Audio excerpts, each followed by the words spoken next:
Hello বন্ধুরা, আনন্দবাজার পক্ষ থেকে সকলকে স্বাগত। আজকে আলোচনা করব বিখ্যাত নাট্যকার শম্ভু মিত্রের নাটক বিভাগ। এই নাটকটি ওয়েস্ট বেঙ্গল বোর্ড এবং সিবিএসই বোর্ডের দ্বাদশ শ্রেণীর অর্থাৎ উচ্চ মাধ্যমিক পাঠ্যসূচির বাংলা সিলেবাসে রয়েছে। লেখক পরিচিতি, উৎস ও প্রেক্ষাপট সহ লাইন ধরে নাটকের পুঙ্খানুপুঙ্খ আলোচনা থাকবে এই ভিডিওতে। যেহেতু নাটকটা একটু বড়, তাই কয়েকটি পর্বে ভাগ করে এই আলোচনাটি চলবে। আজকে প্রথম পর্ব। শুরুতে আমরা নাট্যকার শম্ভু মিত্র সম্পর্কে একটু জানব।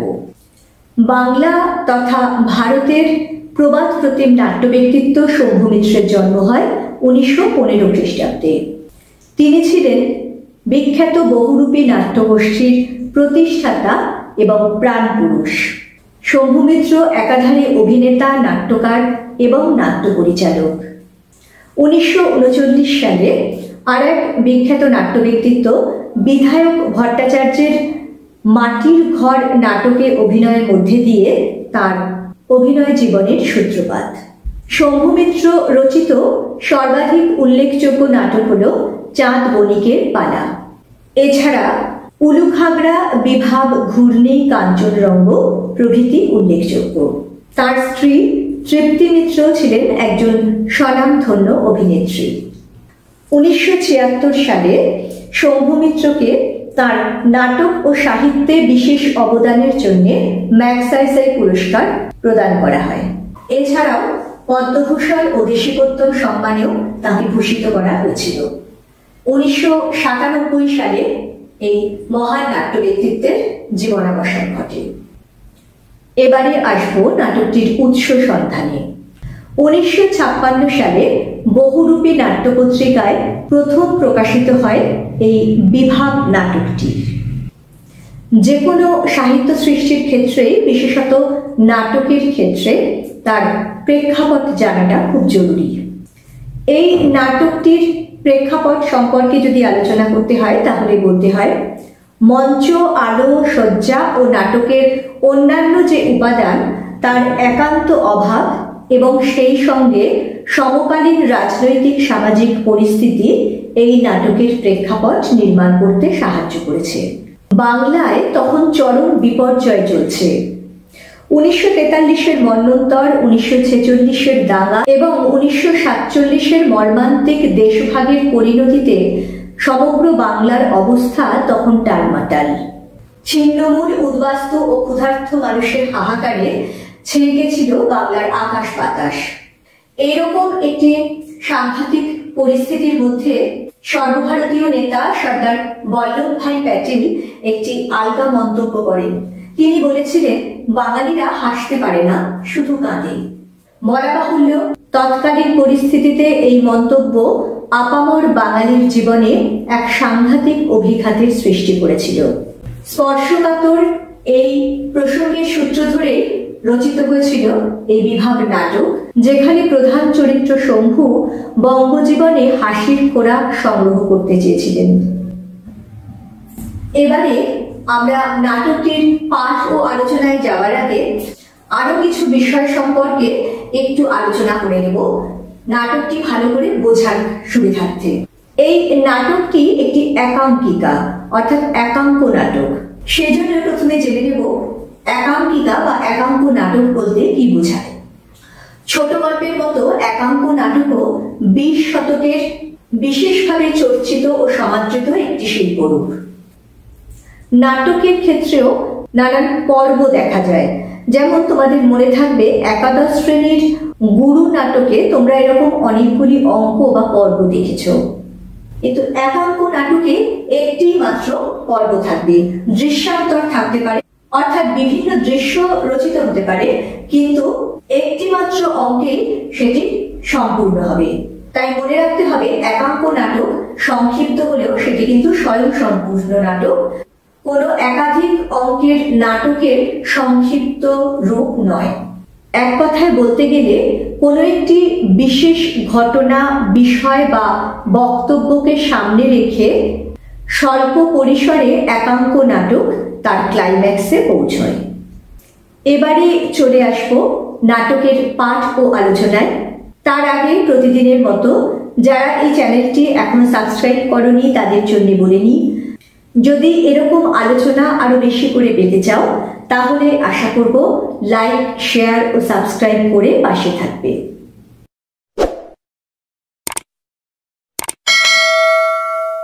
শুরু করছি আজকের পাঠ। শম্ভু মিত্র রচিত নাটক বিভাগ। এই একাঙ্কিকাটিতে চরিত্ররা তাদের বাস্তব জীবনের পরিচিতি নিয়েই উপস্থিত হন। শম্ভু মিত্র শম্ভু, অমর গাঙ্গুলি অমর। ইনি বহুরূপী নাট্যগোষ্ঠীর জন্মলগ্ন থেকে এই দলের সঙ্গে সম্পৃক্ত। আর বৌদি তৃপ্তি মিত্র। বহুরূপীর সমস্ত সভ্য স্বজন পরিজন তাকে ওই নামেই ডাকতেন। নাটকটির শুরু দর্শকের সঙ্গে শম্ভু মিত্রর একটি লম্বা কথোপকথন দিয়ে।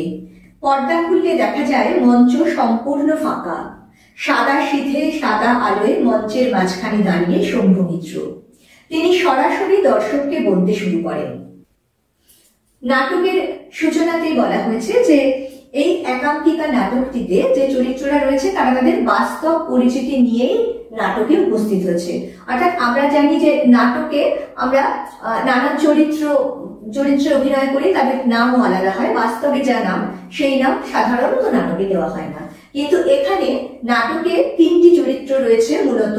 সেই তিনটি চরিত্র কিন্তু সমাজে যে নামে পরিচিত, যে নামে প্রতিষ্ঠিত বলা ভালো, সেই নাম নিয়েই রয়েছে। যেমন শম্ভু মিত্র শম্ভু নামেই রয়েছেন। অমর গাঙ্গুলি হয়েছেন অমর। অমর গাঙ্গুলি বহুরূপী নাট্যগোষ্ঠীর জন্মলগ্ন থেকে দলের সঙ্গে রয়েছেন, অর্থাৎ দলের এক গুরুত্বপূর্ণ সদস্য। আর এখানে বৌদি বলে একটি চরিত্র রয়েছে, সেই চরিত্রে অভিনয় করেছেন তৃপ্তি মিত্র। এই তৃপ্তি মিত্র কিন্তু বহুরূপীর সমস্ত যারা সদস্য সকলের কাছে বৌদি নামে পরিচিত ছিলেন। আর এখানে বিশেষভাবে উল্লেখযোগ্য, যেহেতু প্রচলিত নাট্যধারার থেকে এই নাটকটি আলাদা, তাই নাট্যকার বক্তৃতার ভঙ্গিতে দর্শকদের উদ্দেশ্যে কিছু বক্তব্য রেখেছেন এবং এই বক্তব্যের মধ্যে দিয়ে যেমন তিনি নাটকটি সম্পর্কে দর্শক বা পাঠকের মনে একটা আভাস দিতে চেয়েছেন, তেমনই কিন্তু এই নতুন নাট্যধারা বা নতুন আঙ্গিক সম্পর্কে দর্শকের মানসিকতা তৈরির চেষ্টা করেছেন। এই জায়গাটা একটু বুঝে নিতে হবে। দেখো, কোনো কিছু নতুন যখন কোনো সাহিত্যিক, নাট্যকার বা শিল্পী বা জনসাধারণের সামনে নিয়ে আসেন, তখন কিন্তু তার একটা দায় থেকে যায় সেই নতুন আঙ্গিক বা নতুন বিষয় সম্পর্কে দর্শককে বা পাঠককে শিক্ষিত করে তোলার। এখানেও নাট্যকার শম্ভু মিত্র যেন ঠিক সেইটি শুরুতে করতে চেয়েছেন। তিনি দর্শকদের কি বলছেন প্রথমে? কোনো এক ভদ্রলোক পুরনো সব নাট্যশাস্ত্র তল্লাশ করে আমাদের এই নাটকের নাম দিয়েছেন বিভাগ নাটক। সংস্কৃত হিসাবে তিনি ঠিক কি বেঠিক সে বিবেচনা করবেন সংস্কৃত পণ্ডিতেরা, কিন্তু নামের দিক থেকে আমাদের একটা সামান্য আপত্তি আছে। আমাদের মনে হয় এর নাম হওয়া উচিত অভাব নাটক, কারণ দুরন্ত অভাব থেকেই এর জন্ম। আমাদের একটা ভালো স্টেজ নেই, সিন সিনারি, আলো ঝালর কিছুই আমাদের নিজেদের নেই। সঙ্গে থাকবার মধ্যে আছে কেবল নাটক করবার বোকামি। তাও যদি বা জোগাড় যন্তর করে অভিনয় একটা ফাঁদি, সঙ্গে সঙ্গে দেখি সরকারের পেয়াদা খাজনার খাতা খুলে স্টেজের দরজায় হাজির। তারা পেশাদারের কাছে খাজনা নেন না, কিন্তু আমাদের কাছে নেন, কারণ আমরা তো নাটক নিয়ে ব্যবসা করি না। তাই সরকার আমাদের গলা টিপে খাজনা আদায় করে নেন এবং সেই নেওয়াটা এমন বিচিত্র সাঁড়াশি ভঙ্গিতে যে আমরা সর্বস্ব দিয়ে থুয়ে আবার বোমকালি বলে রাস্তায় বেরিয়ে পড়ি। তাই অনেক ভেবেচিন্তে আমরা একটা প্যাচ বের করেছি, যাতে স্টেজের দরকার হবে না, যে কোনো রকম একটা প্ল্যাটফর্ম হলেই চলবে। সিন সিনারি, দরজা জানালা, টেবিল বেঞ্চি কিছুরই দরকার হবে না, এমনকি বাংলা সরকারও না। সংস্কৃত অলঙ্কার শাস্ত্র থেকে এই নাটকটির নাম হয়েছে বিভাগ। এবারে জানতে হবে এই বিভাগ কথাটির অর্থ কি। অলঙ্কার শাস্ত্রে এর অর্থ বলা হয়েছে স্থায়ী ভাব সৃষ্টির কারণ, অর্থাৎ যে বিষয়ের সন্নিবেশে রস সৃষ্টি হয়। সহজভাবে বলা যায় যে রস বা ভাব সৃষ্টির কারণকে বিভাগ বলে উল্লেখিত করা যায়। কিন্তু শম্ভু মিত্র বলছেন যে এই নাটকটির নাম হওয়া উচিত ছিল অভাব, কারণ এইভাবে নাটকটি উপস্থাপনা করার প্রধান কারণই ছিল তাদের বিবিধ অভাব। সেই অভাবগুলি কি ধরনের? নাটক করতে গেলে যে একেবারে প্রাথমিক জিনিসগুলোর প্রয়োজন তার অভাব। তাদের সম্বল বলতে আছে শুধু নাটক করার একটা অদম্য শখ, ভালোবাসা, যেটাকে তিনি এখানে বলছেন বোকামি। বলছেন তাও যদি বা অনেক কষ্টে জোগাড় যন্ত্র করে একটা অভিনয় করার চেষ্টা করা হয়, তখন একটু মজা করে বলছেন সরকারের পেয়াদা খাজনার খাতা খুলে স্টেজের দরজায় হাজির। অর্থাৎ যে সরকারকে যে ট্যাক্স বা কর দিতে হতো তাতেই তাদের বাকি পুঁজি সব বেরিয়ে যেত। এবং আক্ষেপ করে বলছেন যে যারা পেশাদার নাটকের দল, অর্থাৎ যারা নাটকটাকে ব্যবসা হিসেবে দেখে, তাদের কাছ থেকে কিন্তু সরকার খাজনা নেয় না। যাতে এইসব খাজনা এবং এই নানাবিধ খরচের হাত থেকে রক্ষা পাওয়া যায়, তার জন্য তারা একটা রাস্তা বের করেছে, যেখানে নাটক করার জন্য কোন রকম উপকরণ লাগবে না, স্বাভাবিকভাবেই খরচাও হবে একেবারেই সামান্য। এবং একটু ব্যঙ্গ করে বলছেন কোনো কিছুরই দরকার হবে না, এমনকি বাংলা সরকারও নয়। অর্থাৎ যখন এইভাবে নাটকটা উপস্থাপনা করবেন তখন সরকার খাজনা নিতে পারবে না বা ট্যাক্স আদায় করতে পারবে না, ফলে তাদেরও আর প্রয়োজন পড়বে না।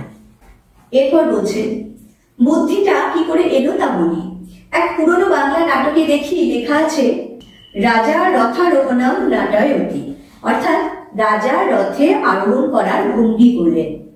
কিন্তু কি যে সেই ভঙ্গি তা আজ কেউ বলতে পারে না। নিশ্চয়ই এমন কোনো ভঙ্গি ছিল যা করলে দর্শক ধরে নিত যে রাজা রথে চড়লেন।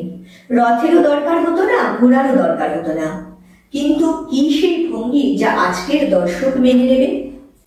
এবারে এরকম উপকরণবিহীন নাটক করার বুদ্ধি কোথা থেকে এলো সেটা জানাচ্ছেন নাট্যকার।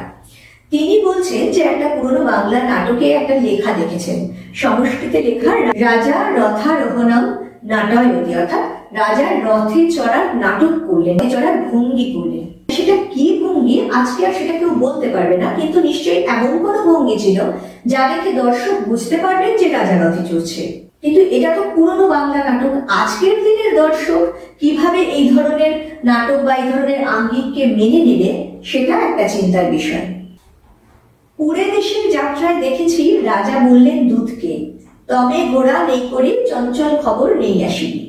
দুধ অমনি ছোট ছেলের মতো দুই পায়ের ফাঁকে একটা লাঠি গলিয়ে ঘোড়ায় চড়ার মতো হেট হেট করতে করতে বেরিয়ে গেল এবং একটু পরে সেই একই ভঙ্গিতে ফিরে এসে সংবাদ রিপোর্ট করে দিল।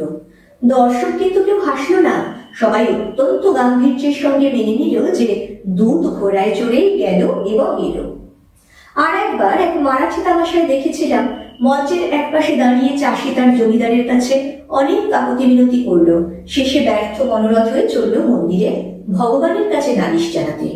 চলল বটে, কিন্তু বেরিয়ে গেল না, তক্তার উপরে বার কয়েক গোল হয়ে ঘুরপাক খেলে, যেন গ্রামটা অতিক্রম করে যাচ্ছে। তারপর অপর একপাশে গিয়ে কাল্পনিক মন্দিরের সামনে দাঁড়িয়ে ভগবানকে মনের দুঃখের কথা নিবেদন করতে থাকলো। এদিকে যে অভিনেতা জমিদার সেজে এতক্ষণ গর্জন করছিল, সে দর্শকের সামনে মুখে একটা দাড়ি মুখ এঁটে পুরুত সেজে অপর পাশে চাষির সামনে গিয়ে আবার ধর্মীয় তর্জন শুরু করে দিল এবং মাঠ ভর্তি লোক নিঃশব্দে এসব মেনে নিয়ে দেখলে। এবারে আজকের দিনের নাটকের ক্ষেত্রে এই ভঙ্গি সর্বস্ব নাটক কিভাবে করবেন সেটা যখন ভাবছেন, তখন তার মনে পড়ে যে উড়িষ্যায় কোথাও একটা যাত্রায় তিনি দেখেছিলেন রাজা দুধকে বলছে ঘোড়ায় চড়ে তাড়াতাড়ি খবর নিয়ে এসো। দুধ কি করলো, সেই বাচ্চা ছেলেরা যেমন দুই পায়ের ফাঁকে লাঠি গলিয়ে দিয়ে ঘোড়ায় চড়ার ভঙ্গিমা করে, অমন ভঙ্গিমা করে হঠাৎ করতে করতে খবর নিয়ে এলো এবং দর্শকরা কেউ তাতে হাসলো না। সাধারণত এটা আমাদের মনে করে দেখলে একটু হাসি পাবে যে একটা বয়স্ক লোক বাচ্চাদের মতো অমন ভঙ্গিমায় যাচ্ছে, কিন্তু যেহেতু এই নাট্য ভঙ্গিমায় দর্শক অভ্যস্ত হয়ে গেছে, তাই তারা ধরে নিল এবং মনে মনে কল্পনা করে নিতে পারলো যে দুধ সত্যি সত্যি ঘোড়ায় চলে গেল এবং এলো।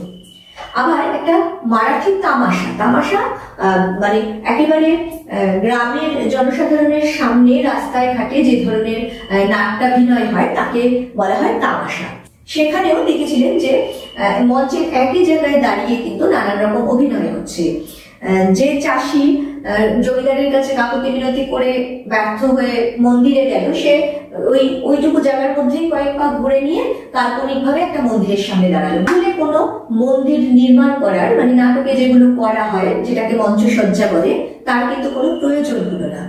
আবার দেখো, যে জমিদার সেজেছিল সে আবার দর্শকের সামনেই দাঁড়িয়ে লাগিয়ে মন্দিরের সামনে গিয়ে পুরোহিত মশাইয়ের ভূমিকায় অভিনয় করতে লাগলো। মাঠ ভর্তি লোক কিন্তু সেই নাটকটাকে এভাবে উপভোগ করলো। দেখে প্রথমে খুব উল্লাস হয়েছিল যে পেয়ে গেছি পন্থা, কিন্তু যতই ভাবতে থাকলাম ততই যেন আবার কেমন চুপসে গেলাম। মনে হলো লোকে মানবে না। এই শহরে সব কত কত ইংরেজি জানা লোক, তারা ফি হপ্তাহে বিদেশি বায়োস্কোপ দেখে আর প্যান্টুলুন করে ইংরেজি বলে, তারা এসব মানবে কেন? তবে হ্যাঁ, মানতে পারে যদি সাহেবে মানে, যেমন রবি ঠাকুরকে মেনেছিল। এখানে যে শহরের শিক্ষিত শ্রেণী তাদেরকে একটু তীর্যক ভঙ্গিতে নাট্যকার বলছেন যে এরকম উড়িষ্যার যাত্রাপালা এবং মারাঠি তামাশায় এইরকম ভঙ্গি সর্বস্ব নাটক দেখে তিনি ভেবেছিলেন যে এই তো এইভাবে তো নাটক করা যায় এবং লোকে তা মেনেও নিচ্ছে। কিন্তু তারপর যখন মনে হলো যে তিনি যাদের সামনে নাটক করবেন তারা শহরে ইংরেজি শিক্ষিত মানুষ, তখন কিন্তু তিনি একটু চুপসে গেলেন। কারণ এইরকম সব ইংরেজি জানা লোক যারা বিলিতি বায়োস্কোপ দেখতে যায়, বায়োস্কোপ অর্থাৎ সিনেমাকে বলা হয় বায়োস্কোপ, সেই সব তথাকথিত শিক্ষিত, ইংরেজি শিক্ষায় শিক্ষিত, তারা কেন এইরকম সব জিনিসপত্র মেনে নেবে? তাদের তো এগুলো হাস্যকর মনে হতে পারে। আসলে এইসব শহরে ইংরেজি শিক্ষিত মানুষজন তো বেশিরভাগই বিলিতি ধ্যান ধারণাকে আঁকড়ে ছিল সে তখনও পর্যন্ত। বলছেন এই ধরনের নাট্যভঙ্গিমা এইসব শহরে শিক্ষিত লোকজন মানতে পারে একমাত্র যদি সাহেবরা সেটাকে মান্যতা দেয়। তারপরেই বলছেন যেমন রবি ঠাকুরকে মেনেছিল, অর্থাৎ রবীন্দ্রনাথ ঠাকুর বাঙালির একান্ত আপনজন, তাদের নিজস্ব হলেও সেই রবীন্দ্রনাথকেও কিন্তু প্রথম দিকে শিক্ষিত বাঙালি সমাজ স্বীকৃতি দেয়নি। স্বীকৃতি দিয়েছিল প্রকৃতপক্ষে তার নোবেল পুরস্কার লাভ করার পরে, অর্থাৎ যখন পাশ্চাত্যের সাহেবরা রবীন্দ্রনাথের প্রতিভাকে সম্মানিত করেছিল, কুর্নিশ জানিয়েছিল, তারপর কিন্তু তার দেশের মানুষ তার মূল্য বুঝেছিল। সেই কথাকে একটু ব্যঙ্গের সুরে এখানে নাট্যকার উল্লেখ করেছেন। এমনি সময় হঠাৎই এক সাহেবের লেখা পড়লাম। রুশ দেশীয় এক বিখ্যাত চিত্র পরিচালক, নাম আইজেনস্টাইন, একবার কাবুলি থিয়েটার বলে এক জাপানি থিয়েটার মস্কোতে গিয়েছিল। তাদের অভিনয় দেখে আইজেনস্টাইন সাহেব অত্যন্ত উচ্ছ্বসিত হয়ে অনেক কথা লিখেছেন। তার লেখা পড়ে জানতে পারলাম যে সে অভিনয়েও ভঙ্গির বহুল ব্যবহার আছে। যেমন ধরুন, কোন এক নাইট অত্যন্ত ক্ষুব্ধ হয়ে এক দুর্গ থেকে বেরিয়ে যাচ্ছেন।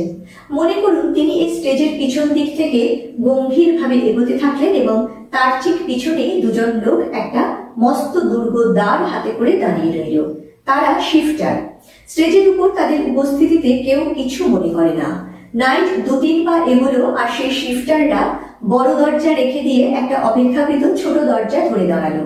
এরকম করে নাইট যখন প্রায় ফুটলাইটের কাছে এসে পড়েছেন, তখন দেখা যায় শিফটাররা এই এতটুকু একটা দরজা ধরে দাঁড়িয়ে আছে। অর্থাৎ পার্সপেক্টিভ রচনা হলো আর কি।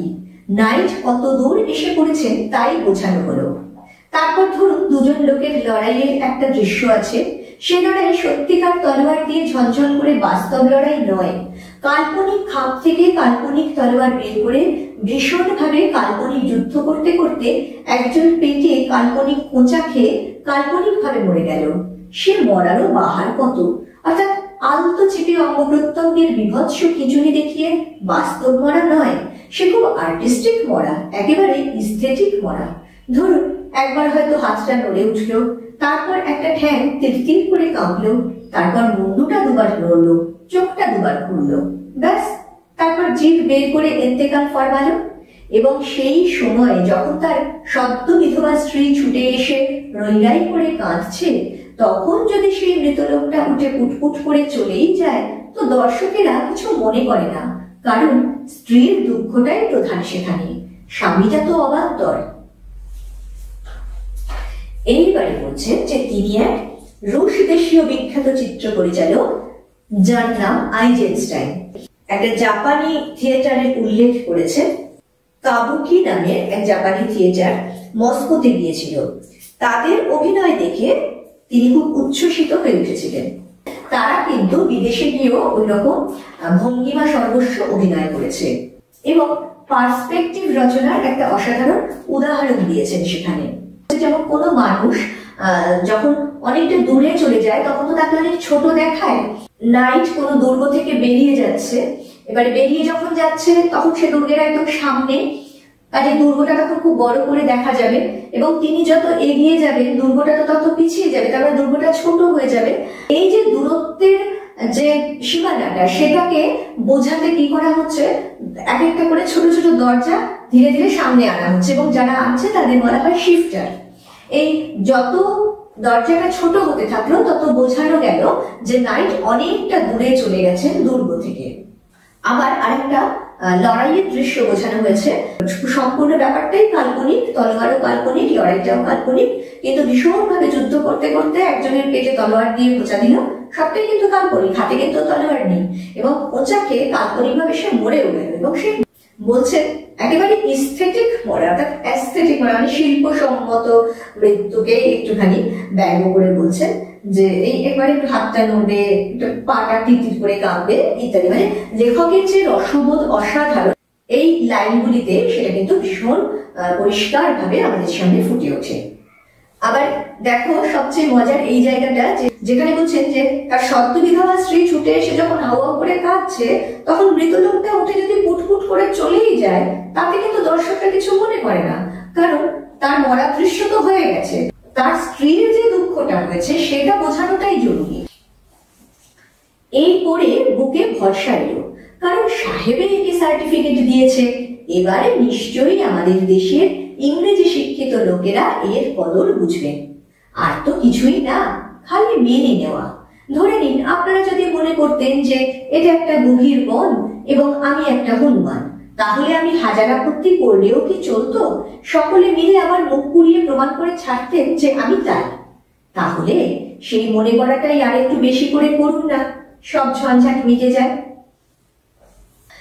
এই যে সাহেবে সার্টিফিকেট দিয়েছে, অর্থাৎ এই যে বিশ্ববিখ্যাত রাশিয়ান চলচ্চিত্রকার আইজেনস্টাইন, তিনি যখন এই ধরনের ভঙ্গিমা সর্বস্ব নাটক এই আঙ্গিককে মান্যতা দিয়েছেন এবং প্রশংসা করেছেন, তখন নিশ্চয়ই তাকে তো আর ফেলতে পারবে না। এইবারে নাট্যকার অর্থাৎ শম্ভু মিত্র বলেন যে বুকে ভরসা এলো, অর্থাৎ তিনি একটা কনফিডেন্স পেলেন, আত্মবিশ্বাস পেলেন যে এবারে এই ধরনের নাটক নিশ্চয়ই আমাদের দেশের ইংরেজি শিক্ষিত লোকেরা নেবে, অর্থাৎ এর কদর বুঝবে। তারপরে বলছে যে কিছুই না, খালিটা একটু মেনে নেওয়া, সামনে সেই জিনিসটাকে সরাসরি উপস্থিত করা হচ্ছে কি না হচ্ছে, একেবারে সবকিছু বাস্তবোচিত হচ্ছে কি না হচ্ছে সেটা খুব গুরুত্বপূর্ণ নয়, গুরুত্বপূর্ণ বিষয়টা এবং অভিনয়টা, সুতরাং একটু মেনে নিলেই হয়। তারপর বলছেন যে মনে করুন যে এটা একটা গভীর বন এবং আমি একটা হনুমান, এটা যদি আপনারা মনে করতে পারতেন তাহলে আমি যদি হাজার আপত্তি করতাম, আমি বলতাম না আমি হনুমান নই আমি মানুষ, তাহলেও কি আর আপনারা ছাড়তেন? অর্থাৎ তথাকথিত ইংরেজি শিক্ষায় শিক্ষিত শহরের দর্শক বা মানুষের প্রতি একটা তির্যক শ্লেষের মন্তব্য করেছেন এখানে। এই পর্যন্ত হয়ে গেল সূচনা বা ভূমিকা বা একটা দর্শক বা পাঠকের সঙ্গে নাট্যকারের বলা যেতে পারে বোঝাপড়া, নাটকের আঙ্গিক নিয়ে, অর্থাৎ কিভাবে তিনি নাটকটি করতে চাইছেন, কেন করতে চাইছেন। এইবারে মঞ্চে নাটক বা অভিনয় শুরু হবে, বা বলা ভালো আমরা আসল নাটকটির মধ্যে প্রবেশ করব। বন্ধুরা, এই নাটকের আলোচনার প্রথম পর্বে এখানেই সমাপ্তি। শম্ভু মিত্র রচিত এই বিভাগ নাটকটির এই সূচনা অংশটুকু আজকে যে পাঠ করলাম এবং বোঝানোর চেষ্টা করলাম, কেন এবং কিভাবে নতুন আঙ্গিকের এই নাট্য উপস্থাপনা করছেন নাট্যকার, সেটাই এখানে বোঝানো হয়েছে। সেই সঙ্গে রয়েছে কোথা থেকে এই ধরনের নাট্য রচনার তিনি অনুপ্রেরণা পেয়েছেন এবং শহরে ইংরেজি শিক্ষায় শিক্ষিত দর্শকের সামনে সেই নাটকটিকে উপস্থাপন করার জন্য যে একটি সাহেবী উদাহরণের প্রয়োজন ছিল তারও উল্লেখ আমরা এখানে পেলাম। অত্যন্ত সরস ভঙ্গিমায় বেশ অনেকগুলো সিরিয়াস বা গুরুগম্ভীর বিষয়ের উপস্থাপনা এই অংশটুকুর মধ্যে কিন্তু আমরা পেলাম। এর পরের অংশ অর্থাৎ এই আলোচনার দ্বিতীয় পর্ব নিয়ে ফিরে আসবো খুব তাড়াতাড়ি। সঙ্গে সঙ্গে নোটিফিকেশন পেতে চাইলে সাবস্ক্রাইব করে বেল বাটনটি অন করতে ভুলো না। আজকের মতো টাটা, সবাই খুব ভালো থেকো।